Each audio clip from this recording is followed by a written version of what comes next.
Sunday, ladies and gentlemen. Sunday, July the 20th, 2025, 2:10 p.m. Eastern Standard Time. My name's Dave McRae, coming to you live from the Voice Man Studios in Toronto, Canada. This is episode 345 of McRae Live. Crystal Lake has found its Jason Voorhees. One more time! Crystal Lake has found its Jason Voorhees by the way of a little boy named, let me get his name here, Callum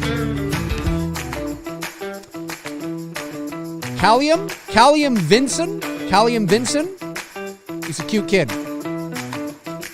He's going to be your Jason Voorhees in the Crystal Lake Friday the 13th TV series, which is in production right now.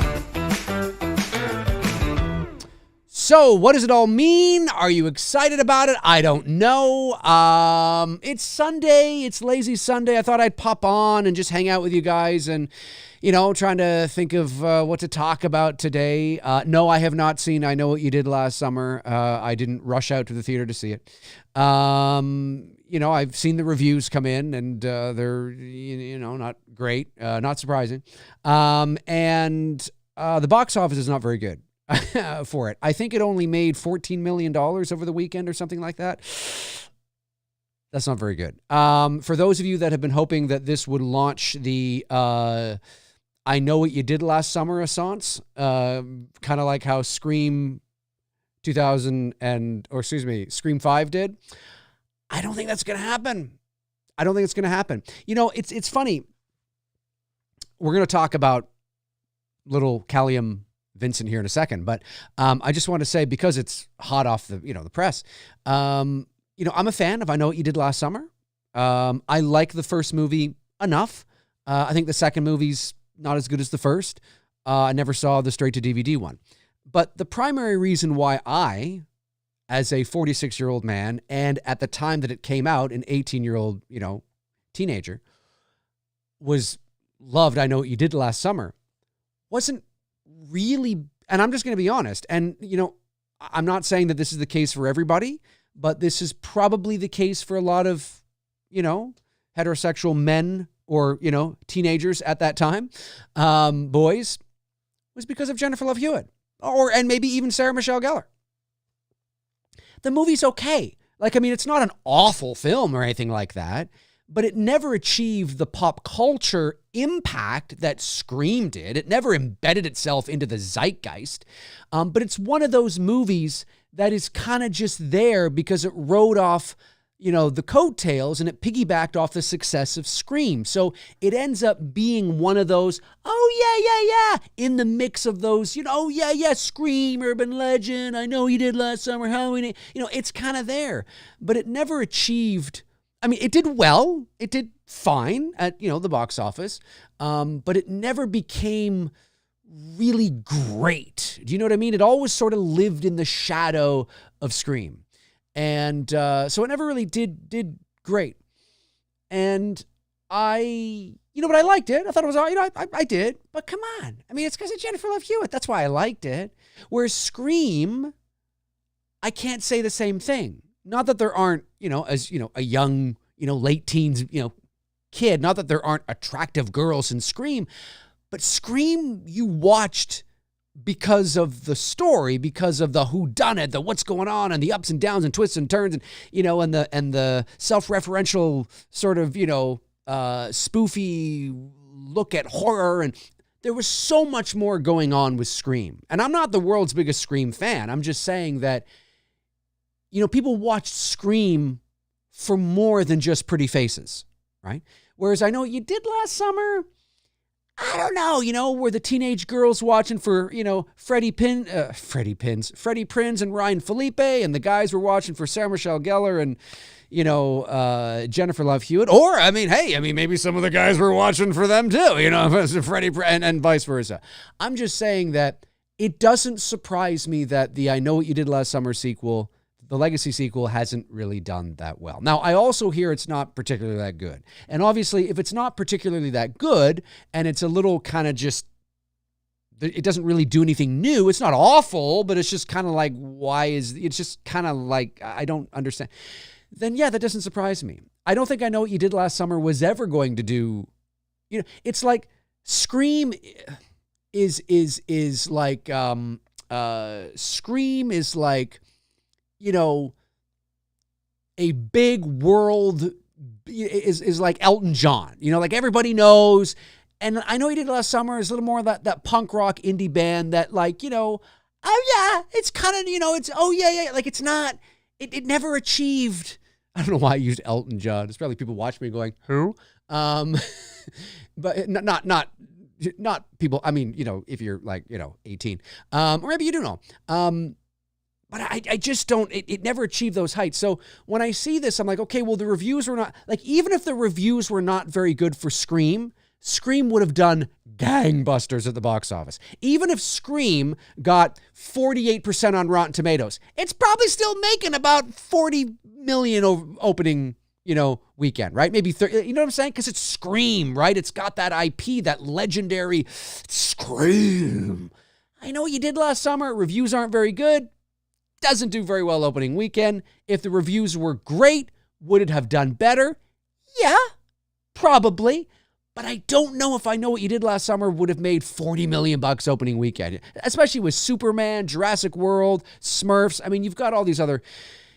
Now, it's counter-programming to those, but it's still, I don't know. It doesn't surprise me. I'm disappointed because I never want movies to fail, and I wish it had done better, but it doesn't surprise me. So I haven't seen it. I will see it. I don't know if I'll go to the theater to see it, though. I'll probably wait till it comes to streaming. And, we'll see. But unfortunately, I don't know. Does Box Office Mojo have the... they tend to be a little behind sometimes.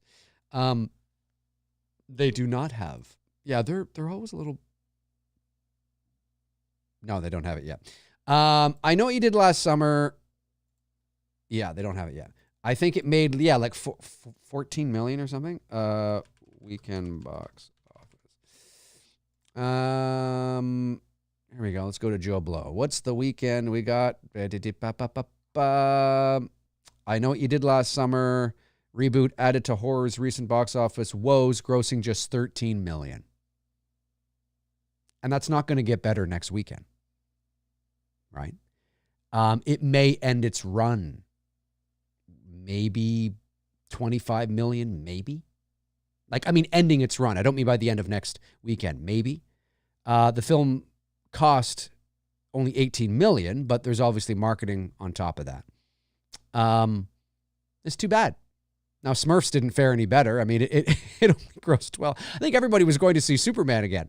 But it's unfortunate because I don't think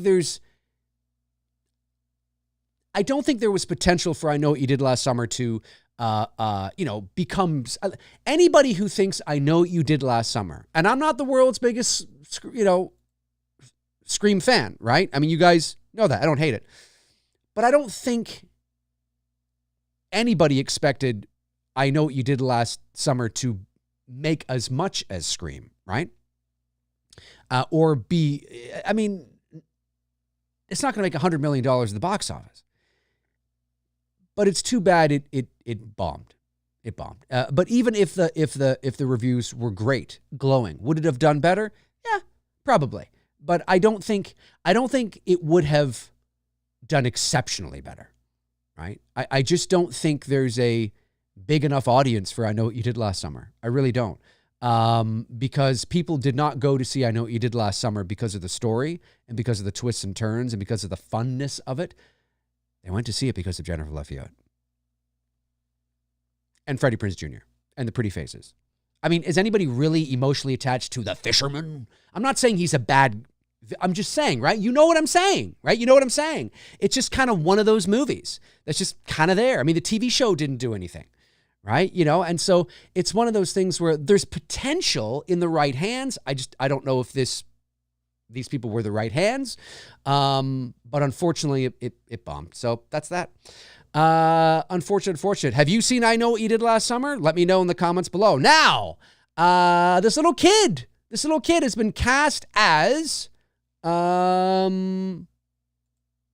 name is Callum Vinson. I went over to Deadline. There was the announcement of it the other day. It says a new Jason Voorhees has joined the Friday the 13th universe as Callum Vinson. He was in Chucky or Long Bright River. Boards Peacock's prequel series, Crystal Lake. I mean, they've probably known about this for a while. From A24. Brad Caleb Kane serves as creator, writer, and showrunner and executive producer of the series. That's really all it says. It doesn't really give anything other than that, which makes sense. I mean, it's not like it's an article about him, but that is him. Let me just bring up a little photograph of him. He's a cute kid. Ba-da-ba-ba-ba. This is one of his, I think this, sorry about that, buddy. This is from his IMDb. He looks about, 8 or 9 or something like that. He's a young boy. There he is.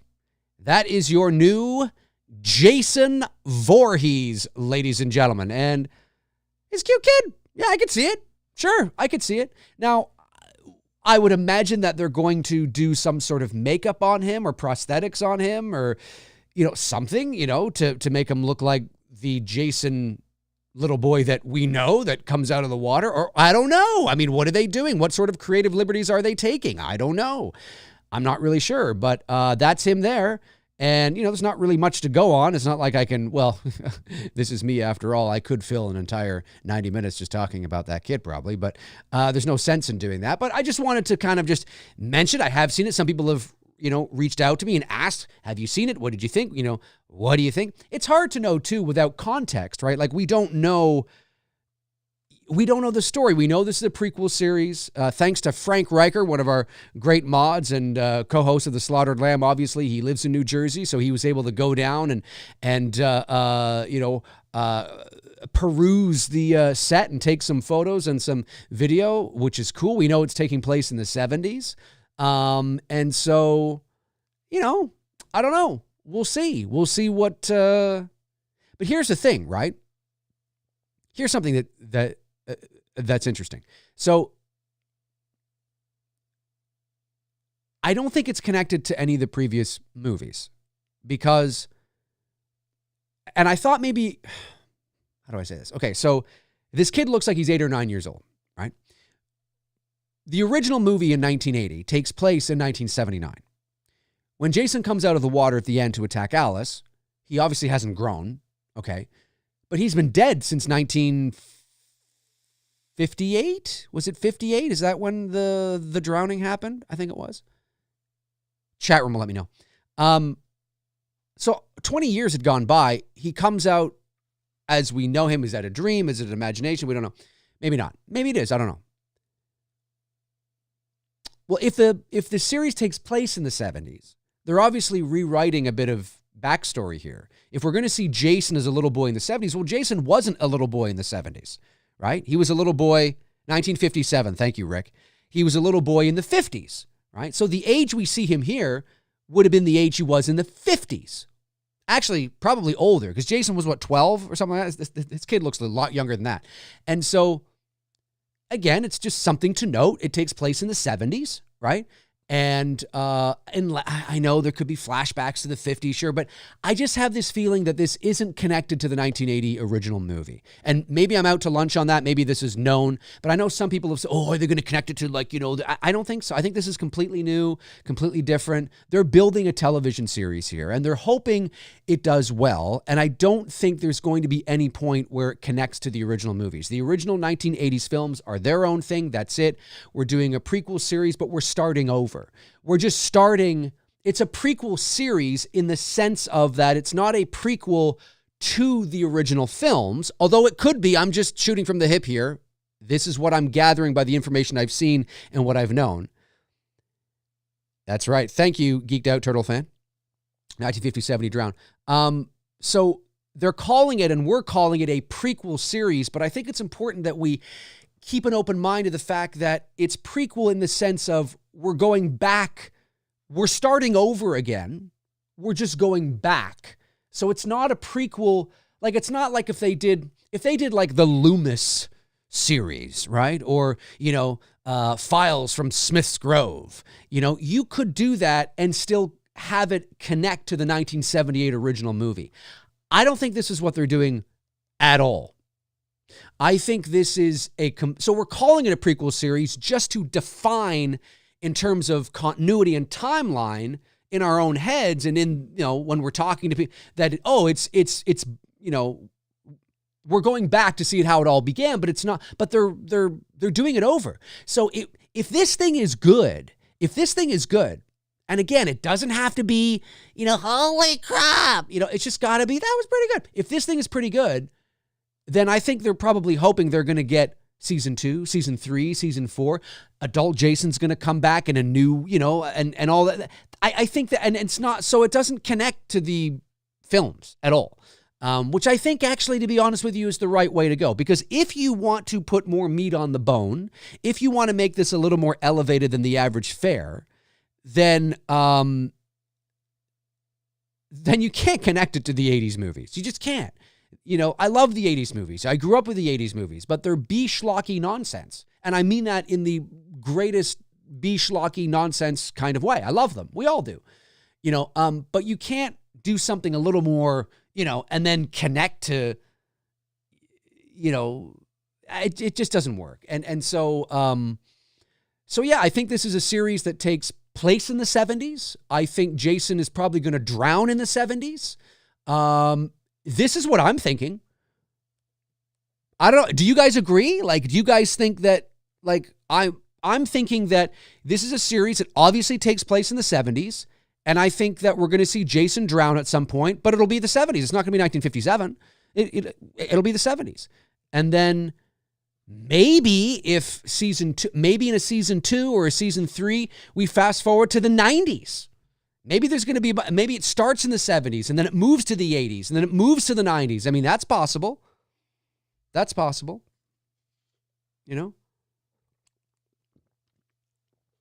Maybe. I don't know. Dave knows all. No, I don't know all. But I do my best to take educated, informed guesses based on what I'm seeing. They would update it like the It movie did. Well, yeah, that's what I mean for modern audiences. And it gives them an opportunity to not be able to be beholden to anything that came before it. So they don't have to sit there and go, oh my God, we got fucking 12 movies.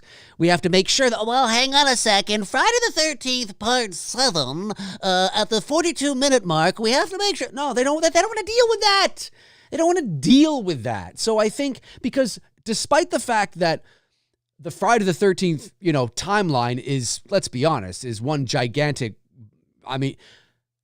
say what you want about, say what you want about the Friday the 13th movies, but unlike the Halloween timelines, it's all canon. It's hard to believe that Jason X is the same Jason in Friday the 13th part 2. But it is. And so that's a long list of, see, the only good thing about the Halloween timelines and the Choose Your Own Adventure, and I hate to call it that because that makes me, I always feel like it's letting them off the hook, like it was by design. Isn't this cool? You got all these timelines. Shut up. We have all these timelines because of filmmaking and studio incompetence. That's why we have these timelines. Let's not pretend that this was some grand plan. Oh, look, we have a Choose Your Own Adventure. It just so happened to work out that way. And people seem to, kind of settle in and just deal with it. And, but let's not pretend that it's, some gift you've given us, because it's not. It's incompetence. But anyway, the Friday the 13th timeline, and all the movies, the good, the bad, and the ugly, they're all connected. And the only good thing about the Halloween timelines, that if you do choose, like, for example, the only movie that David Gordon Green had to worry about was the original, right? Because he doesn't have to worry about H2O. He doesn't have to worry about, 4 and 5 and 6. Whereas if you're doing a prequel series, do you know what I mean? Like, it's to Friday the 13th. Everything's connected. There isn't a restart. There aren't movies that don't exist in certain timelines and certain stuff. And so I think that they just thought, let's just start fresh. Let's pretend Friday the 13th doesn't exist, and we're going to use the lore and the mythology of what we can, and we're going to tell the story again, over again. That's what we're going to do. Now, maybe I'm completely out to lunch on this, but everything I'm seeing, that's what it looks like to me. Because you cast a little boy in the movie, and the series takes place in the 70s. Well, we know that Jason in the timeline we know died in 1957. So I don't think that's what's happening here. I think Jason's going to die in like 1977. And then that will tell you right there, yeah, this is completely new, not connected to anything. And that's the way it should be, really. Because then it will sink or swim on that alone. And we'll see. But I'll tell you right now, if it's really good, like I've been saying, if it's really, really, really good, nothing's going to matter, right? Nobody's going to care. Nobody's going to care. If it's actually really good, nobody's going to care. Everybody's going to go that. And I hope people's expectations are kind of middle of the road, and which allows you to like it on its own terms, right? Because if your expectations are through the roof and it's got to be, the next coming, well, then, you'll probably be disappointed. And then there's people out there that'll want to be disappointed and all that kind of stuff too. But it's interesting. And so, not really a lot to talk about in regards to this little boy. Obviously, I've never seen him. I haven't seen Chucky, so I don't know, him from that. But, he's a cute kid, and we'll see how they're going to handle him in regards to Jason Voorhees. But there's your Jason, ladies and gentlemen. That is your new Jason Voorhees right there. We'll see if they, put any prosthetics on him or, whatever the case is. But I don't know. Hey, if you're watching after the fact, jump into the comment section. Let me know your thoughts. Lost Boy Boya sends in $5, says, Jurassic World Rebirth has many horrible reviews online, but my theater is always packed for it 19 days later, and box office is at $647 million worldwide. Yes, but that's a different animal. That is true, what you've said, but that is a different animal, no pun intended. That is a 4-quadrant film in a lot of ways. Everybody loves dinosaurs, and it does well overseas. It does well internationally. And so, because it's dinosaurs, and they've always done well internationally. That's why those movies always do well, despite the reviews maybe not being very good. So you could have a Jurassic World movie or a Jurassic Park movie with, and because it's got not every dinosaur film. I mean, you could create a new dinosaur movie that nobody knows, you know what I'm saying? But Jurassic World, Jurassic Park has the name recognition, the brand, the history, the trust. It's a world-renowned, known brand. It's like Nike or McDonald's or something. Jurassic Park. I mean, everybody's heard of it. Everybody knows it, no matter where you are in the world. And so, unless you're in the depths of the Congo, maybe, but it does very, very, very well. So those kinds of movies will usually always do well, like the Transformers films, right? China, Japan, they love their robots. They love their Transformers. There's certain movies and certain IPs that do very well internationally. So Rotten Tomatoes could give a Jurassic Park movie, 52%, and it's probably still going to make, at least $500 million at the box office. I Know What You Did Last Summer. That's different. That's a very different thing. It doesn't have brand name. Yes, in America maybe, but internationally, I Know What You Did Last Summer does not have brand recognition. It doesn't even come and I'm not the world's biggest Scream fan, but I will tell it like it is. As much as I like Jennifer Love Hewitt, I Know What You Did Last Summer doesn't hold a candle anywhere close to the impact, pop culture, zeitgeist, cultural impact of Scream. I mean, it's not even close. It's like me beating the shit out of a 3-year-old. I mean, it's not even, there is no, it's not like, what are we doing here? Right? Like it doesn't make any sense. It would be like if Jake Paul went up against Mike Tyson when Mike Tyson was in his prime. I mean, like, Mike Tyson at 22 years old, not the piece of crap thing we saw, last year. It's like, it doesn't even, Jake Paul would have been murdered. It wouldn't have even, I don't even know what we're doing, right? I don't even know what we're doing.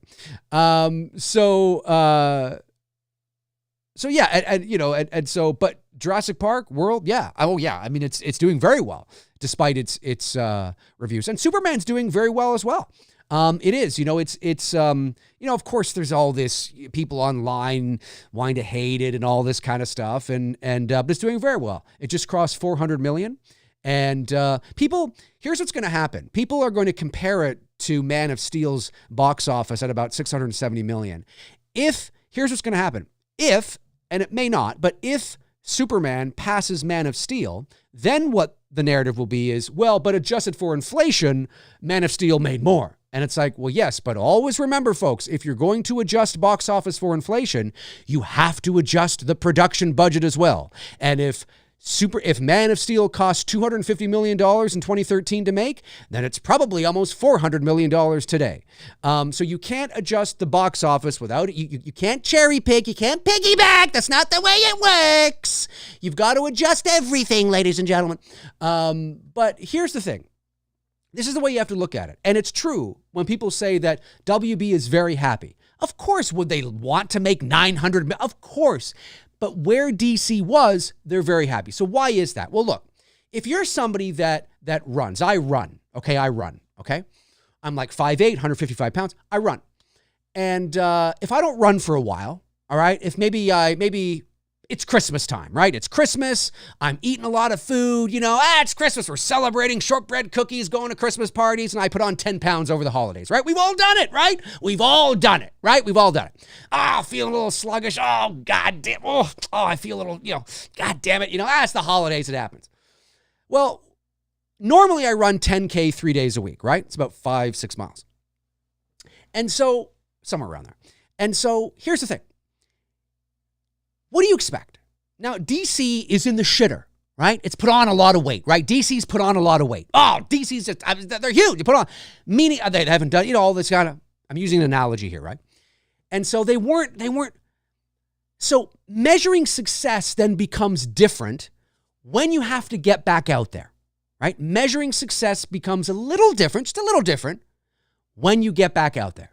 So no one's expecting Superman, if it does make $1 billion, amazing. But no one, because of all the food DC's been eating over the last, 5 or 6 years, no one's expecting Superman to go out and run a 10K. What? That doesn't make any sense. And so what would be great? Well, I put on weight. I haven't jogged in 2 months. Are you expecting me to go out there and rip it and run 10K? No, you're going to feel it in your lung. Oh, God. Especially for somebody like me, and if you're a runner, you know it. Even if you don't work out for like 2 weeks, that does a toll on you, right? And so it all comes down to, perspective. You go out and you run 3K. Hey, that's great. That's success because the other day you only ran 2. Because the last time you went out, you ran 2. The last DC movie. The last DC movie ran 2K. Well, you come along and you run 3K. That's heading in the right direction. That's good. This Superman movie is a win. Whether you're a Snyderverse fan or not, I hate to break it to you, it's a win. It's a win because the trajectory is moving in the right direction. Right? It's moving in the right direction. It just crossed $400 million worldwide. So there's a good chance it's going to cross at least $500 million worldwide, right? Which is $500 million, right? Now, of course, we got to look at production budget and costs and all that kind of stuff. They might break even just barely, just a little bit. They might make a little bit of money, and who knows, maybe if it's got legs, of course, Fantastic Four is coming out, but maybe if it's got legs and we start moving along and it's in theaters for the rest of the summer, maybe by the end of its run, it'll cross 600, 650. That's a huge win. Considering you're 15 pounds overweight and you haven't ran in 3 months, that's fantastic. It's relative. And that means, okay, we're back. I just went out and ran a 4K. That's pretty good. All right. Not bad, right? Not bad. But you got to keep going. Right? And hang on a sec here. Why are you doing this? So weird. Anyway, so that's sort of the way that I look at it. And I think it's important what's more important here too is that the new Superman movie has great reviews. Great reviews. So is DC back? No, I wouldn't say that, but I would say they've stopped the bleeding. They've stopped the trajectory of, they've okay, all right, hold it. Okay, all right. Got a good movie. It's making some money. Reviews are great. Okay, now let's see what we can do with this, right? No one is saying that Superman, and if anybody, Superman is the greatest. No, they're talking relative to where things are, right? They're talking relative to where things are. That's what they mean. But of course you can't speak to people who don't know anything about this. But anyway, I digress. But Evil Alex says, didn't Aquaman and Joker make $1 billion for DC? Can't remember what Batman did. Aquaman did. And Joker wasn't part of the DCEU, but Joker did. Yes, that's correct. Aquaman was the only DCEU movie that made $1 billion. But you have to remember, like, in the eyes, yes, there were some wins. It's not that DCEU movies didn't make anything, but in the eyes of the studio, relative to what they should have been making, they were not worth continuing. And there's a lot of reasons for that. And especially in the last 5 or 6 years, they were continuing, people had checked out. Maybe not the Snyder Bros, but the general movie-going audience had checked out, and they just weren't making money. And this is show business, and that's how it works. And so they've done the right thing. And Superman, by all accounts, is a success. No one is claiming it's the greatest thing of all, but they've gone out, they've ran 4K. Okay, good. All right. Okay, no one's saying that you've just ran a marathon. No one's saying that Superman's going to be gigantically profitable. They're just saying that it's a win. It's a small win. This is good. This is good. Okay. It's not like it made $80 million opening. It's not sitting at Shazam Fury of the Gods money right now. Do you know what I mean? Like, that's, right? Anyway, I digress. But yeah, no, by the way, I know there was one super chat that came in. Was that the only one? It was the only one. Okay. Just want to make sure.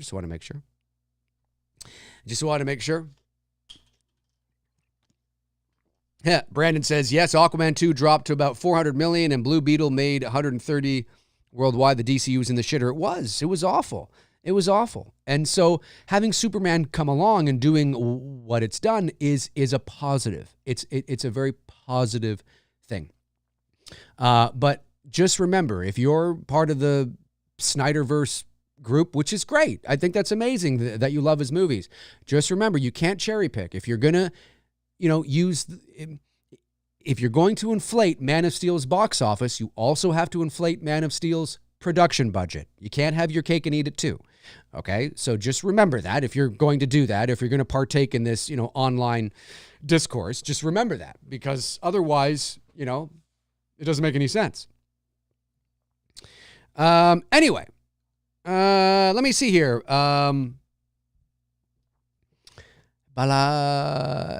Jacob Corntho says, I just don't understand why anyone who isn't a studio executive would care about box office. There is no correlation between quality and financial success. Plenty of bad movies make money and vice versa. Absolutely. I've said that many times. And it's true. There are a lot of,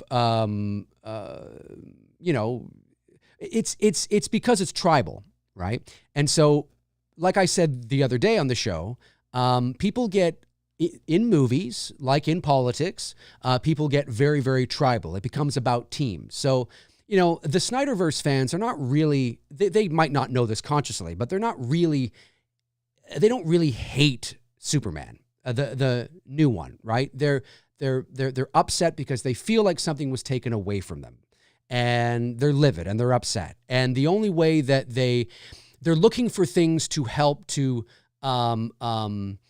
illustrate a level of success, right? They're looking for things to cross and compare, and box office is one of those metrics that you can do that with, but the average movie-going fan has absolutely no idea how it works, and they just see numbers. It's like statistics, like, it's like sports, right?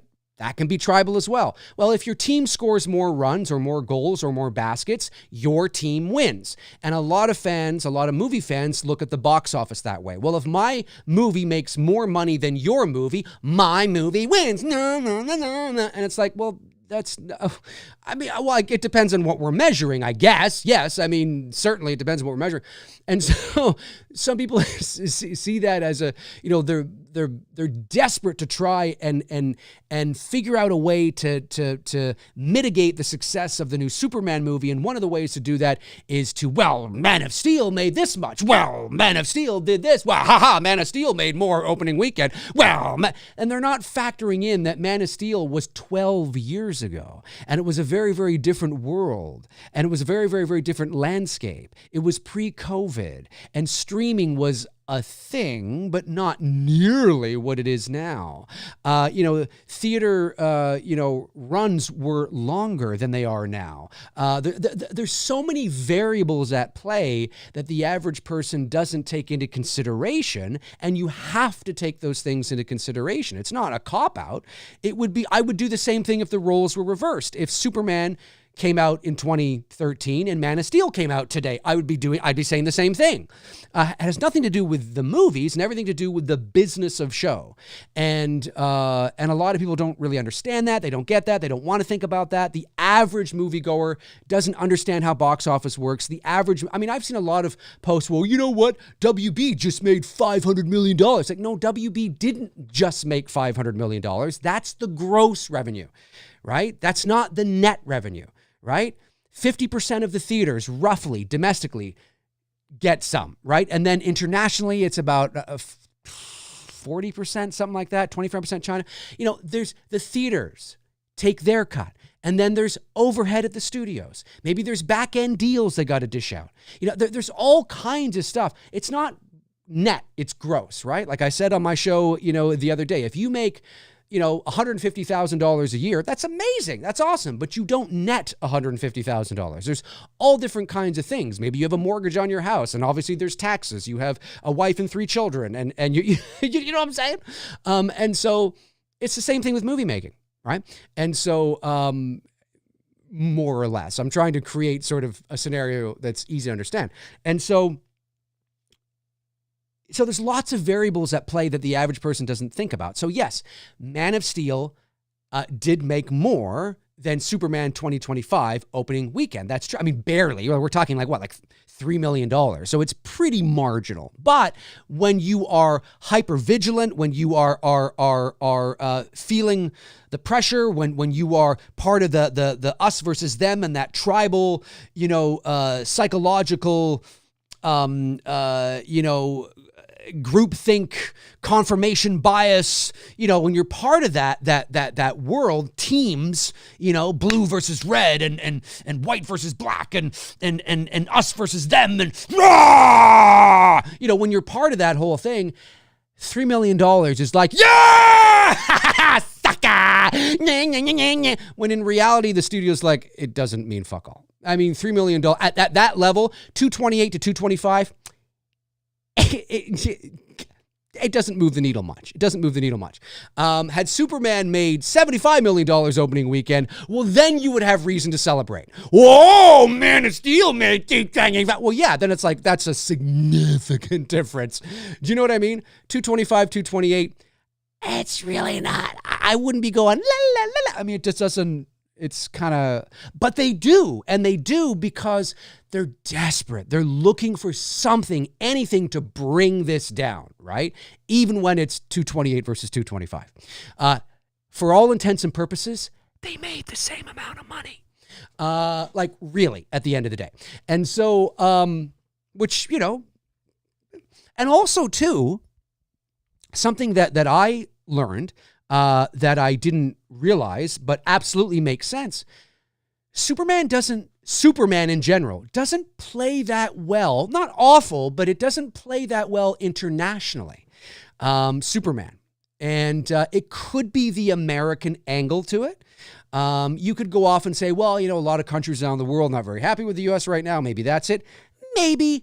But Superman has never really played amazing internationally. It's very much an American staple. Truth, justice, and the American. It's very American, even though he's not American. He's an alien. But obviously he crash lands in Kansas. He didn't crash land in, the prairies of Saskatchewan, or he'd be Canadian, I guess. Although he was co-created by a Canadian.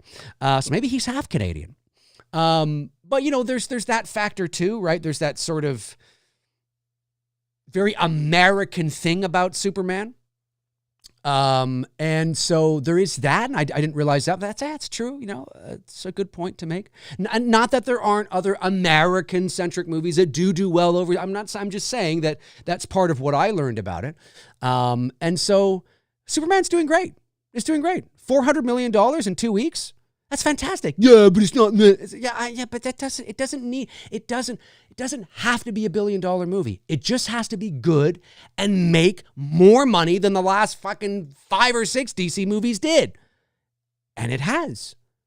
So as far as I'm concerned, okay, now, what is the next movie going to do? What are the next movie after that? What's the trajectory? Are we going like this, or is Superman 2025 the peak? And then we start going like this again. Well, that's going to come down to quality, reviews. Are the movies good? Are they engaging? Is there a through line, how they're connecting everything? We saw who at the end of Superman, and how is that going to connect? And that movie's coming out next year. And how is that, they're building a universe. It's going to be very different from Marvel. But is it going to be like so it's still too early to tell. But Superman, and I liked it. I did. It's moving in the right direction. Flick Symmetry says, I'm waiting for all the Supermen to be in one film because of a rift in the multiverse and they have a common enemy. Reeves' son can stand in for his dad. We definitely haven't seen that. Oh my God, could you imagine? That'd be wild. That would be wild. Evil Alex says, to be fair, Warner gave us fans hope with Cavill Superman in End of Black Adam, then hire Gunn and not cast Cavill for Superman. It was confusing, disappointing. And that's a fair point. Yeah, that is a fair point. I saw an interview with Gunn who said, yeah, there were things being done that shouldn't have been done. That promise should not have been made because there was a massive miscommunication going on and things making decisions where they shouldn't have. And, and Snyder fans have every right to be upset. For sure they do. But to willingly hope something fails, it's the extreme tribal nature of it. And I don't mean to sound pretentious when I say this, but when I read some of these things online from some of these people, I sit back and I think these have to be children. You can't tell me these are 40-year-old men. And some of them probably are. And I'm just like, really? Yeah, it sucks. Yeah, it sucks. It sucks. But, and you can get on and say, that's too bad, man. It sucks. I really wanted that. But then that's it. That should be the end of it. I don't understand this on and on and on and on and on and on. It says something very sad and but it also shows how algorithms work and how, it does. And it really does reward hatred and anger and the algorithms don't reward nuance at all. And there's reasons for that. If it's easier to control people when you black and white everything, and it's easier to control a narrative when you black and white everything, right? If there's no nuance, and the world is full of nuance, intention does matter. If you get rid of it all, then it becomes easier to create rules. No, it's just this or it's this. It's yeah, but that's not life. That's not life. And that's not fandom. And that's not, but fandom, oh yeah, it's crazy. Some of the things I've seen, I'm just like, dude, go out and touch grass. How old are you? Please tell me you're 7. Please tell me you've gotten into your dad's iPhone. Please tell me that you've gone on the computer when your parents are sleeping and you shouldn't. Please tell me you're not a grown man with children of your own. Please tell me you're not a grown fucking man with children of your own. Please. Because some of the stuff I read, I'm just like, are you kidding me? Bruh. Go mow the lawn. Put on a podcast. Go to Disney World. I mean, something, man. Something. It's just crazy. I'm just like, I get it. I can be upset, vent it, but then let it go. You got to let it go, man. You got to let it go. It's crazy. It's crazy. It's crazy to me. It's crazy. Austin Kowalski says, donate to Dave's new film and development. Yes, thank you for mentioning that. Yes, please do. I'll put the link in the chat room. There it is there. This, of course, is for the development funds campaign for the house on Port Robinson Road. By the way, folks, and no one leave. I know some people are like, Dave's talking. No one leave, because this is really cool. You might want to get in on this. So there's this. Oh, not that. Where is it here? Hang on a sec. Oh, no, I got to go over to the other screen. So what are we at, by the way? We've hit 20% of our goal in just 4 days, which is amazing. We're sitting at 20%. You're seeing that in Canadian dollars. But by the way, hey, where's my camera? Oh, where'd I go? Oh, well. Hang on a sec. Let me go back over here. I don't know where I went. Let me go back over here and do that. There I am. I would love to get more people to sign up for the Bloodbath double feature. The Bloodbath double feature. People are already tuning out. My loyal supporters, they are. No, but listen, the Bloodbath double feature. I'd love to get more people on that. That is this right here. It's only $36 US. It's only about 25 pounds or 27 pounds if you live in the UK.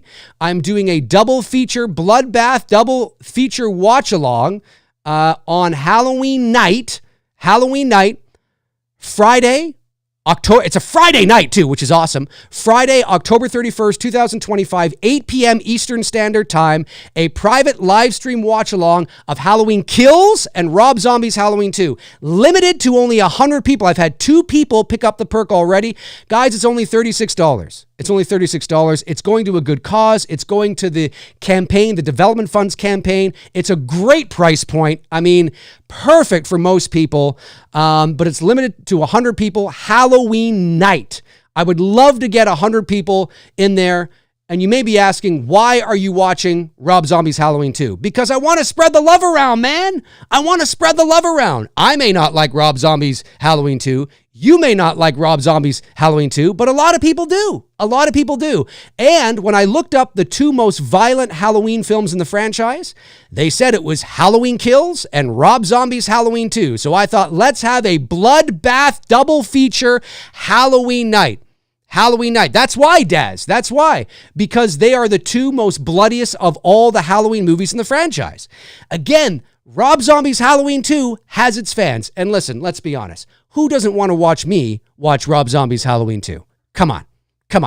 I think it's going to be a lot of fun, and it goes to a good cause. So if you're looking for a good way to get involved with the campaign and to help contribute, again, it's $50 Canadian, but that's only $36 US, 26 or 27 pounds if you're in the UK. It's really cheap, totally doable, and we're going to sit down. You don't have to be on camera or anything like that. It's just a private link to a live show with me watching Rob Zombie's Halloween 2 and Halloween Kills. We're gonna tear these up, man. I don't mean, we're gonna be civil, but I just mean we're gonna have a lot of fun. Get your snacks, Halloween night, get your candy, sit down with me. I'm gonna have some candy. We're gonna have a ball. And so that is on the campaign. So that's the link right there. I put it in the chat, folks. It's also in the description. There's 2 people that have picked up the perk. I would love to get, listen, with the amount of people that watch me and with 30,000 subscribers, you would think that we should be able to sell that out, right? I mean, that's I could understand if I was charging like $500. What the hell are you doing? $36. $36 is like going to a movie with you and your wife or whatever, but you're coming to see me. You're coming to see me Halloween night. That's what it's all about, right? That's what it's all about. Geeked Out Turtle Fan says Dave will be wearing his Rob Zombie Halloween underwear. I will be wearing my Rob Zombie Halloween G-string that night, ladies and gentlemen. That's what I'll be doing.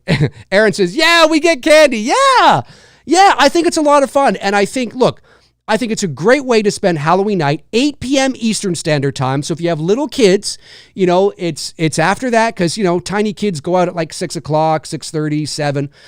So at 8 o'clock, I think it's perfect. 2 movies. It's probably going to be a 4.5 hour, maybe 5 hour stream. Maybe I'll have a special guest with me. You never know. You never know. But I think it's going to be fun. It's a great price point. So it would mean the world to me. Again, folks, 20% in 4 days. That's great. Our base goal is $20,000. Obviously, I have 2 stretch goals of 30 and 60. Again, that's Canadian. You're going to see it different in the U.S. I always remind people of that because I don't want people to get scared when they see Canadian dollars because Canadian prices are a lot more here. And so I don't want to scare people away. But yeah, it's, where is it here? Let me go down here. And of course, there's all kinds of other perks as well, which you can pick up. There it is there. There it is there. Again, that's 50 Canadian. You're going to see about 36 US, 27 pounds is what you're going to see. It says, join me on Halloween night, Friday, October 31st, 2025, 8 p.m. Eastern for a private watch party, limited to 100 spots, only 100. It's the Halloween Bloodbath double feature, Halloween Kills and Rob Zombie's Halloween 2, 2 of the most brutal entries in the franchise. Don't miss it. First come, first slashed. And there it is there. So we have 2 out of 100 that have claimed it. Let's get this sold out.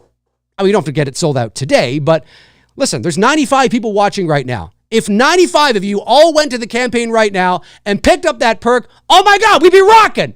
We'd be rocking, folks. We'd be rocking. But yeah, I just want to let people know that is there. And by the way, thank you to Nightly Gaimo who picked up the Legacy tier. Nightly Gaimo picked up the Legacy tier right here on the campaign. Amazing. Again, you're seeing it in Canadian dollars. That's much less in the US for you, and even less if you're in the UK. And thank you, Nightly, for picking up the Legacy tier. That is our top tier. That is where you get everything from all the November files, links to the video, to the photos, to the audio, as well as a private live show, a private live stream with me and a few of my college friends taking your questions and talking about the house on Port Robinson Road, the real experience behind the real experience behind the film. So the real experience that inspired the film, I am trying to get off the ground. And I'd love to get a few more people picking up that tier because that is awesome. By the way, that's a good segue into playing this little promo for the November Files. Here you go. The date today is Tuesday, November 14th, 2000. All right, guys, here we go. Flashlights, check. Flashlights, check. No, wait, guys. Let's not all just go out there and clump out there, okay? We got to take our time. What did you hear? Guys, can you shine your lights down here so we can get down? Enter the house again, ladies and gentlemen. It is pitch black. Be careful. I mean, like an EST, so we can find out how old this place really is. Fuck, my light's dying here. No, my light is dying. I heard something in the kitchen. I heard the scream. What did you hear? A scream? From where? Someone screamed from outside?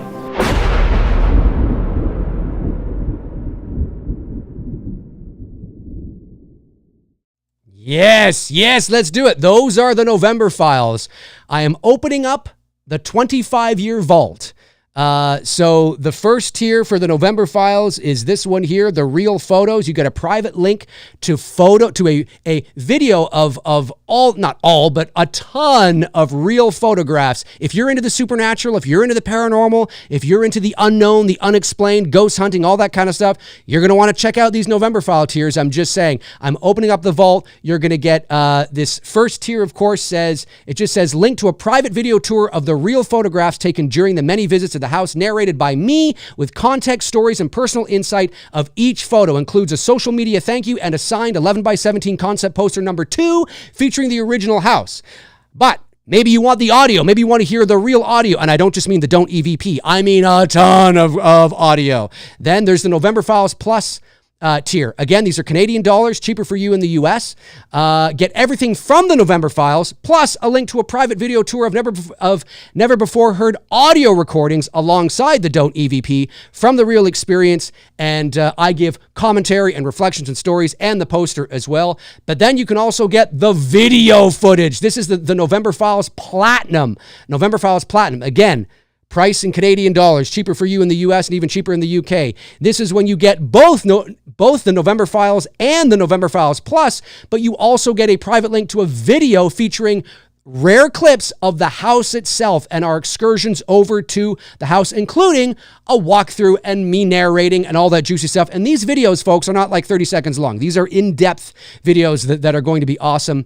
And there's a particular video that you'll see in this one where I'm walking through the house alongside a group member of mine, a friend, and he starts walking me through a story when he recalls seeing a little girl dancing. Oh yeah, it gets fucking crazy, folks. That's the November Files Platinum. And then, of course, there is the November Files Legacy, which is everything. You get everything. You get everything. Again, $9.50 Canadian, a lot cheaper if you're in the US, even cheaper than that if you're in the UK.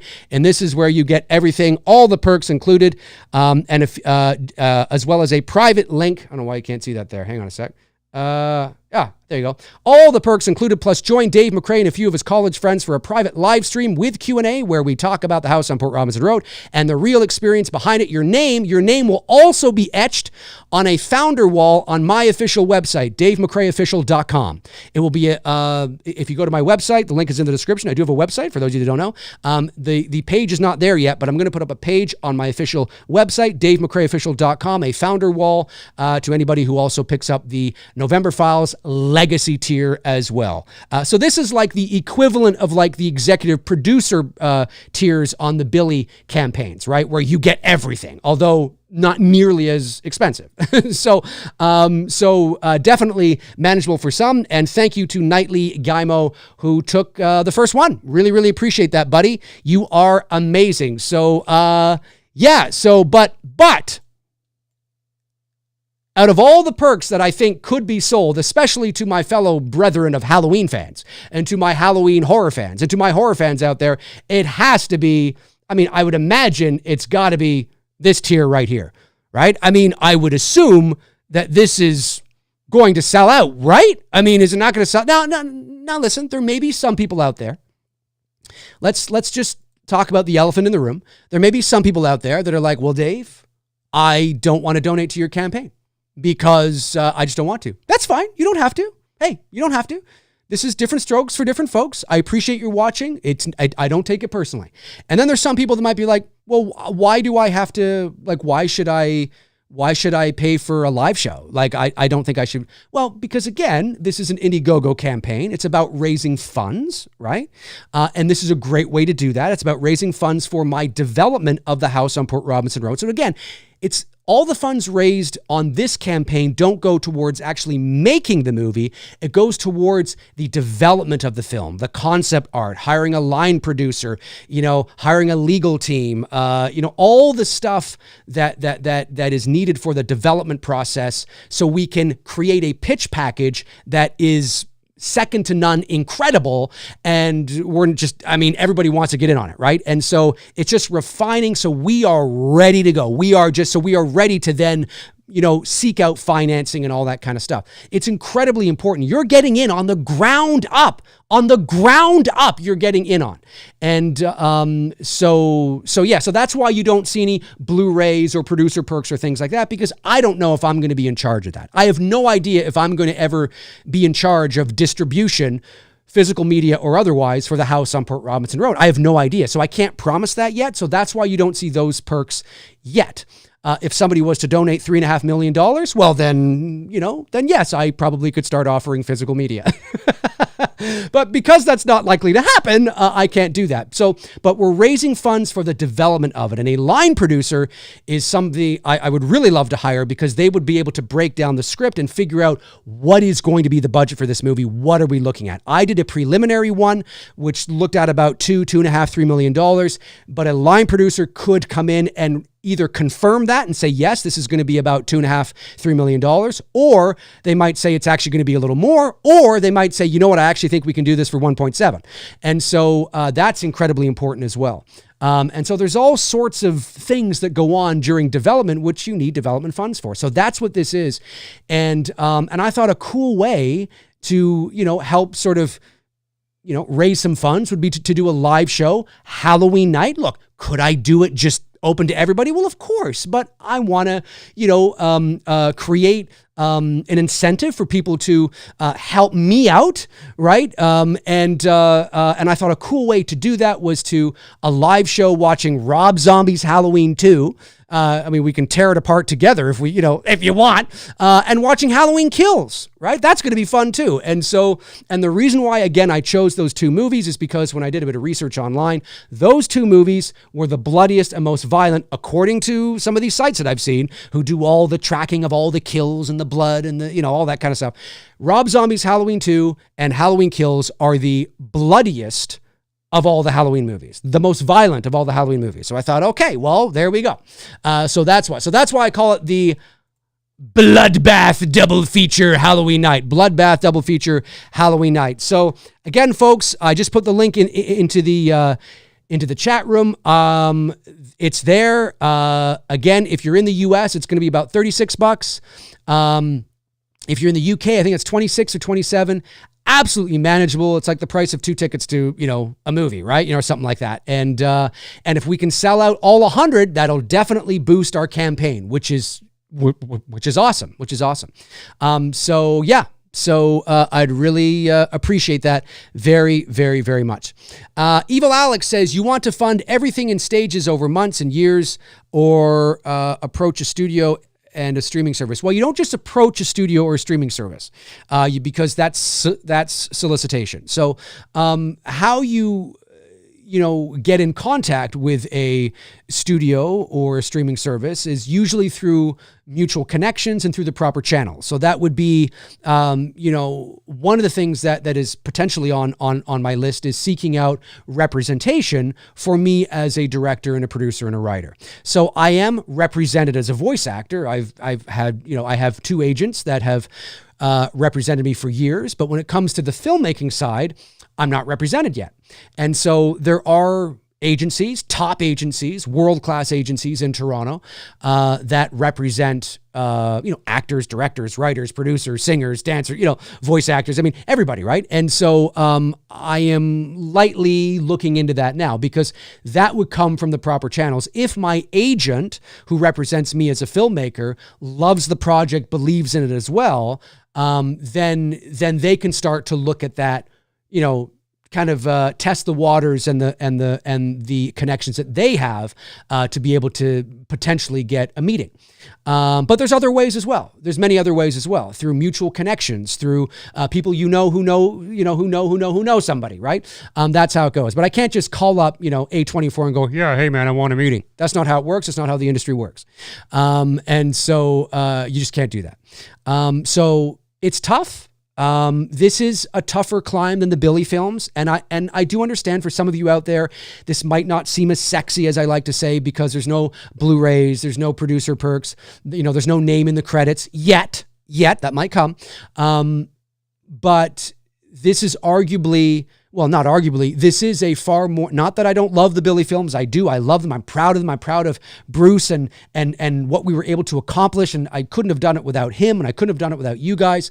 But this is, really personal to me. It's one of my dream projects.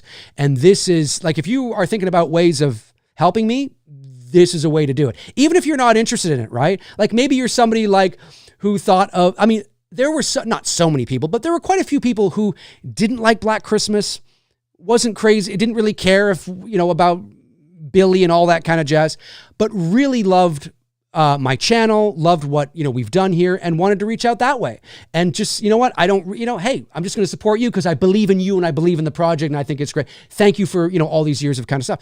There's people that do that too. And so you could do that here as well. You don't even have to pick up a perk. You could just donate $100 or donate $30. People do that too. So always remember that you have options, no matter what kind of a viewer you are of mine or what kind of a fan you are. But I would love to be able to, raise the development funds so we can get this project in a great place. The script is done. It's in a really good place. The lookbook / pitch deck is done for all intents and purposes. It's in a really great place. But now it's time to start bringing other people in, right? Bringing other people in. And to do that, you need to hire people and you need development funds to hire those people. And so that's what this is for.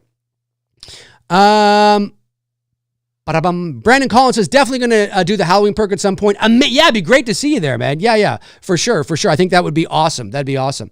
Warren Armour says, would there be a reason this film would not get made? Just curious. I will donate, just not sure if my job will fire me. No.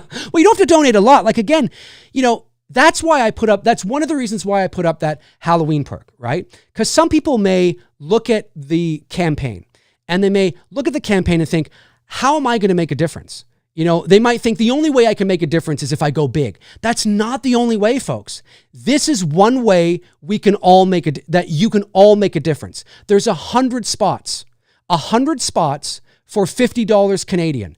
That's $5,000 Canadian, right? If 100 people all bought that, this perk would suddenly jump to $9,000, or this campaign would suddenly jump to $9,000, right? That's what I mean. And at $36 US, that's a great price point. That's the same price as like the posters and, all that kind of stuff. It's like picking up a Blu-ray, for maybe a little bit more, but not that much more. And so that's why I did that, was because it's achieving, it's attractive to the viewers here. It's horror. It's Halloween. I think it'll be a lot of fun. I get to help you guys out and have a party on Halloween night, and you guys get to help me out for the development funds. And so I think it's a really cool thing. And I'll be honest with you, I'll be surprised if we don't sell it out. Or at least get 50 people, right? At least get 50 people. Like, we got to be able to at least get half, right? I think that should be doable, right? But we'll see. But I think this is totally achievable. Listen, if you're somebody that wants to buy the higher tiers, the November files, that's amazing. That's awesome. But always remember, like I've said on my previous campaigns, it's not about, we don't have to rely on the big guns, the bombs being dropped. I love when bombs get dropped from the people who can drop the bombs. But we don't have to rely on them. It's all about a lot of people coming in low. And if 100 people came in at $36 US for this tier, I'd have $5,000 Canadian. And that would be awesome. That'd be amazing. So always remember that. Always keep that in mind. You can make a difference 100%. Aaron Click says, I wonder how many people won't listen and still won't understand that this is a development campaign. There are always a few who don't understand the assignment. Well, I think, it's, some people, it comes down to, there are people that watch me all the time. There are people that don't watch me. There are people that half watch me. There are people that tune out as soon as I start talking about the house on Port Robinson Road, because they don't care. They don't care. And it's their prerogative. And, all I would ask is, it means the world to me. It means the world to me. And, if you're ever looking for a way to say thank you, or to say, Dave, thanks for all the years of, the content or the channel, because some people reach out to me and say that, and they're really, really sweet. And if you're looking to say that, this is a great way to say it. Because again, the money doesn't go to me. It doesn't go into my pocket, into my bank account. I mean, it goes into a bank account, but it doesn't go to me. I'm not going to use this money to go off and, go to Hawaii or go see Superman again. That's not what this money is for. This money is for the house on Port Robinson Road. And it's helping me accomplish a dream. And it's going to be tough because, again, like I've often said, this is original IP. This isn't, Billy and the Black Christmas or Freddy or Michael or Halloween. So people, they're kind of like, I don't know what this is. What is this? I'm not really sure. And it's going to be a harder sell to, because Hollywood, we live in an era now where, franchises and sequels and requels and reboots and known IP is what really sells. And this is not. This is an original film, original IP. I'm very excited about it. If you like psychological, horror, supernatural, all that kind of stuff, then you're probably going to like this. But it is a bit different as well. It's not the usual, it's an elevated film, not pretentious. I just mean that, it's more philosophical, existential, but it is scary and it's full of mood and atmosphere and suspense and all that kind of juicy stuff. Let me just, again, since I'm here, why not I read the synopsis to you guys? Let me just bring this. There's a synopsis there. Woo, there it is. Let me just turn me off for a second. There's a synopsis. This is the official synopsis. You want to get in on it. I'm telling you want to get in on it. So it says, in a small, peaceful town in November 2000, a group of local college friends explore an abandoned 19th century farmhouse after hearing rumors of paranormal activity. During their first visit on a gloomy, windy autumn day, the house appears to be nothing more than a dilapidated structure cloaked in unsettling silence. But when they return under the cover of night, during a violent thunderstorm, a terrifying event unfolds, one that leaves them shaken, bewildered, and desperate for answers. On their next visit, the mystery deepens and the disturbing events escalate. With each revelation, the enigma grows, sparking philosophical debates among the friends. What begins as a search for answers soon becomes a transformative quest, one that pulls them beyond the boundaries of reality and into another dimension of consciousness. Now, they must uncover what really happened inside the house on Port Robinson Road before the truth is lost forever. And that's the real house, folks. That's the house. That's the windy, cool autumn day in November 2000. That's the house. So again, I mean, I'm very excited about it. Obviously, I'm excited to, yeah. Oh, hang on a sec here. I'm trying to scroll back up. There we go. And, anything you can donate, I would greatly appreciate, of course. Let me see here. I'm behind in the chat. Joshy Russell. Thank you, Josh. He says, what time would the stream start in the UK? Oh, great question, buddy. It's going to be a late one. But it's Friday night. So that's good. It's going to be, it's going to be 1 a.m., buddy. It's going to be 1 a.m. But that's kind of wild, man. That's kind of cool. 1 a.m., Halloween. I mean, technically it'll be November 1st for you, but it's still Halloween night. Right? You know what I mean? You're staying up late, 1 o'clock in the morning, heading towards the witching hour. Be kind of cool, man. Be kind of cool. You'll be a diehard, buddy. You'll be a diehard, man. That'd be awesome. Let me see here. Warren Armour says, unfortunately, this is also a really tough time financially in the world right now. Inflation is about to hit hard again. It's true. It is true. But you know what? You're absolutely right. And I respect everybody's financial situation. But I remember that in the summer of 2020, we raised 64,000 Canadian dollars in the summer of 2020, the first summer and first year of the global pandemic. And we didn't have a name attached. Now, some people can say, well, you raised $140,000 for Chapter 2, but a lot of that might have had to do with, Olivia Hussey, and absolutely it did. But we still raised 64,000 Canadian dollars in the summer of 2020 during a global pandemic when nobody was going out, everybody was hoarding toilet paper, and we still did it. We still did it because you guys are fucking amazing. And remember, it's not let the people who can drop bombs. But if 100 people come in at $36, it boosts the campaign. Incredible. And so there's that. There is that. But you are right. I'm always, if you can't donate, if there's a chance you're going to have to refund it because you really need it, don't donate. Do not donate. Only donate if you can do it. But I believe in this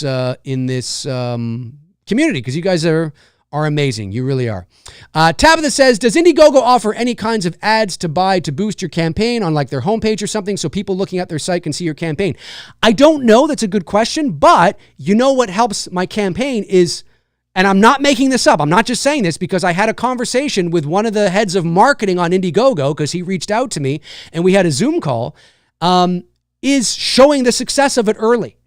The fact that we've reached 20% in 4 days is amazing. And if we continue that momentum, then it will show up on Indiegogo's homepage because Indiegogo wants to showcase successful campaigns. They don't want to showcase campaigns that have only raised $5 in, 30 days, right? That doesn't look good on them as a business.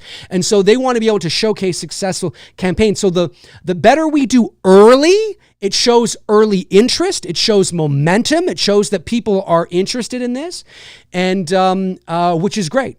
And again, I know that it might not seem as sexy on the surface, but this is the development funds. You're getting in on the ground. You're getting in the real gritty groundwork because listen, if our production package, if our pitch is not good, there will not be a house on Port Robinson Road, right? There won't be.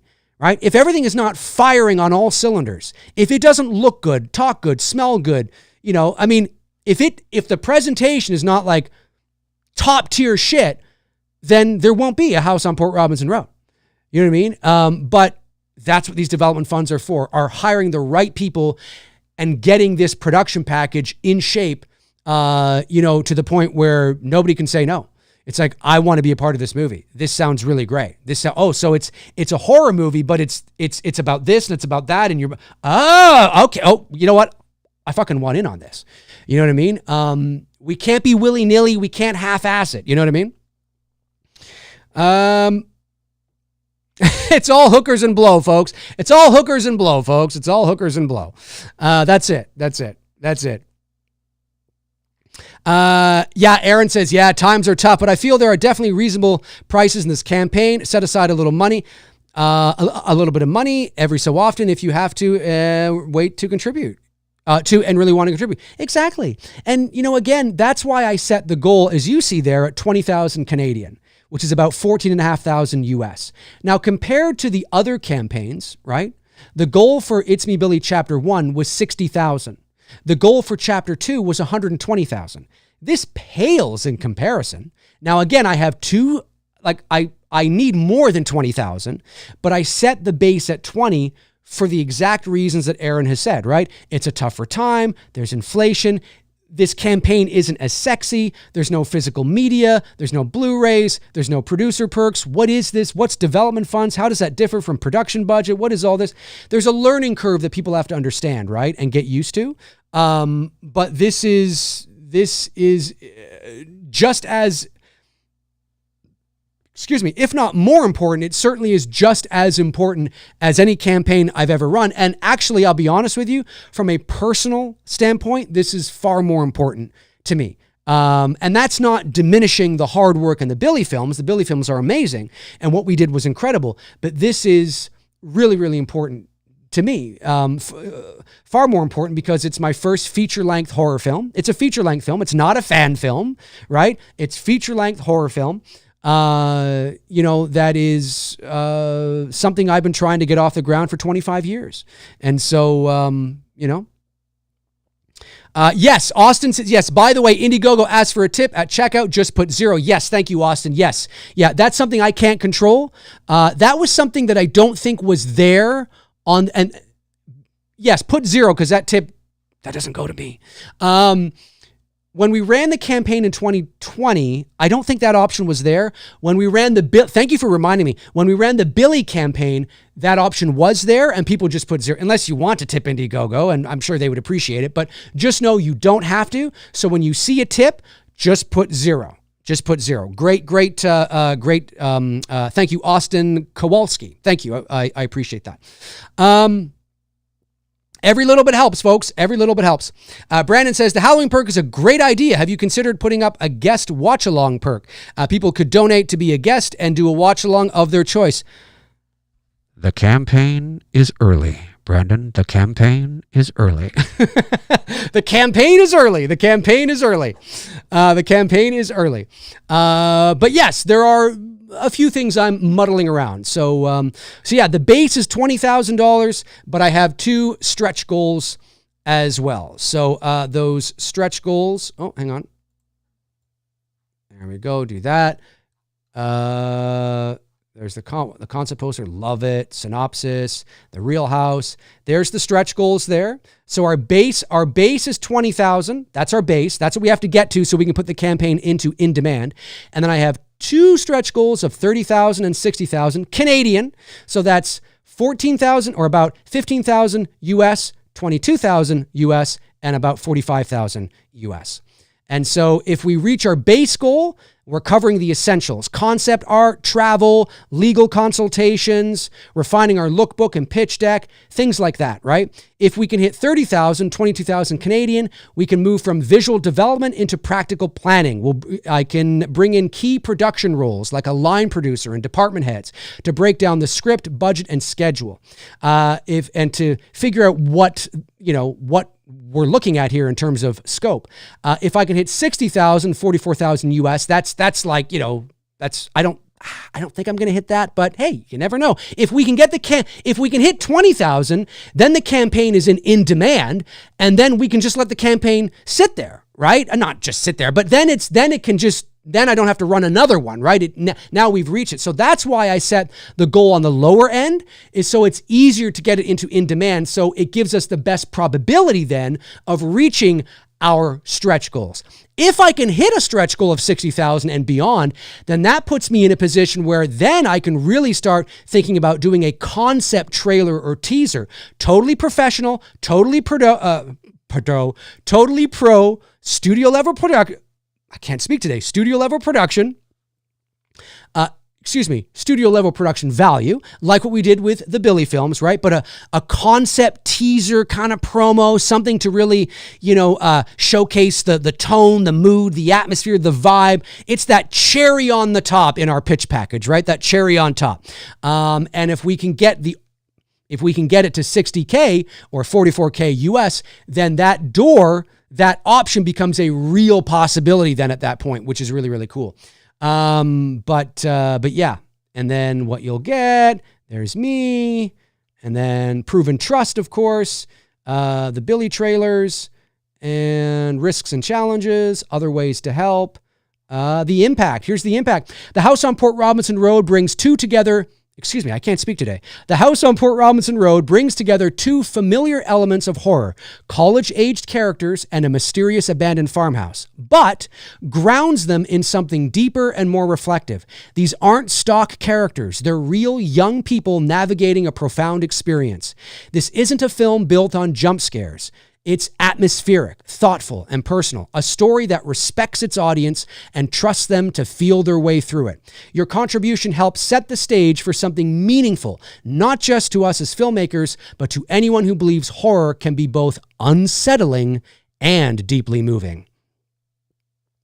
Risks and challenges. Independent filmmaking is never without its hurdles, from unsuspected costs to scheduling conflicts to the complexity of working with unions and crews. Every project comes with challenges, but this isn't guesswork. I've helped to assemble professional crews, secured locations, and delivered high-quality films on time.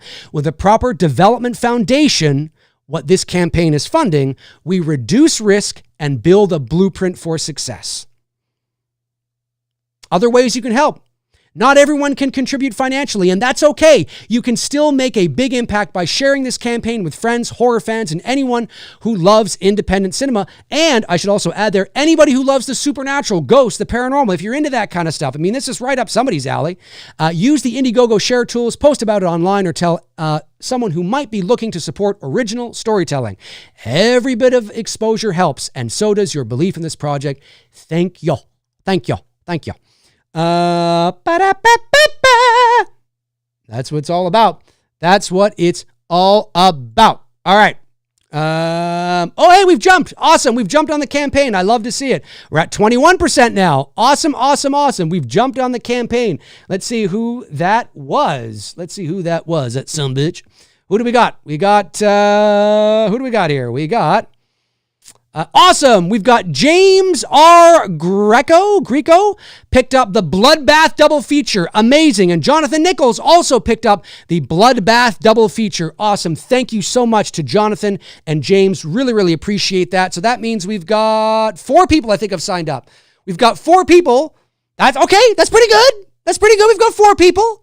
We've got 4 people who've signed up. Amazing. Amazing. Great price point, right? Awesome. Thank you so much. Really appreciate that. Really appreciate that. Warren Armour says, is Bruce doing good?